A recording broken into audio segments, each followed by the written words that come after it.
Box office దగ్గర లోకనాయకుడు కమల్ హాసన్ నటించిన latest movie భారతీయుడు 2 రెండో వారంలో అడుగుపెట్టి కూడా పెద్దగా ఇంపాక్ట్ నైతే ఇక్కడ చూపించడం లేదు. 9వ రోజు కొంచెం గ్రోత్ నైతే చూపించిన ఈ సినిమా బాక్సాఫీస్ దగ్గర అందుకోవాల్సిన టార్గెట్ దృష్ట్యా చూసుకుంటే ఇంకా చాలా దూరమే ప్రయాణాన్ని కొనసాగించాల్సిన అవసరం ఎంతైనా ఉంది. ఇప్పుడు ఓవరాల్ గా 9వ రోజు తెలుగు రాష్ట్రాలలో 16 లక్షల దాకా షేర్ అందుకున్న ఈ సినిమా టోటల్ గా 9 రోజులు పూర్తయిన తర్వాత తెలుగు రాష్ట్రాల్లో 13.27 కోట్ల దాకా షేర్ ను 22.5 కోట్ల దాకా గ్రాస్ ను వసూలు చేసింది. 25 కోట్ల బ్రేక్ ఈవెన్ టార్గెట్ ను అందుకోవాలి అంటే మరో 11.73 కోట్ల రేంజ్ లో షేర్ అందుకోవాల్సిన అవసరం ఎంతైనా ఉంది.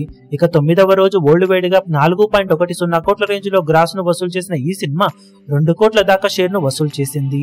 దాంతో టోటల్ గా 9 రోజులు పూర్తయిన తర్వాత సినిమా వరల్డ్ వైడ్ గా సాధించిన కలెక్షన్లను చూసుకుంటే తమిళనాడులో 46.60 కోట్లు, తెలుగు రాష్ట్రాల్లో 22.50 కోట్లు, కర్ణాటకలో 8.85 కోట్లు, కేరళలో 5.45 కోట్లు, హిందీ అలాగే రెస్ట్ ఆఫ్ ఇండియాలో 7.5 కోట్లు, ఓవర్సీస్ మొత్తం మీద 48.25 కోట్ల దాకా షేర్ అందుకున్నాయి. గ్రాస్ ను వసూలు చేసిన ఈ సినిమా టోటల్ వరల్డ్ వైడ్ గా 139.15 కోట్ల దాకా గ్రాస్ ను, 67.6 కోట్ల దాకా షేర్ ను వసూలు చేసింది.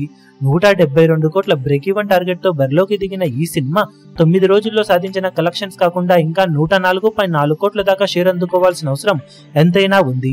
ఇక మిగిలిన రన్ లో సినిమా ఇప్పుడు ఎలాంటి కలెక్షన్ సాధించి నష్టాన్ని తగ్గించుకునే ప్రయత్నం చేస్తుందనేది ఆసక్తికరంగా మారింది.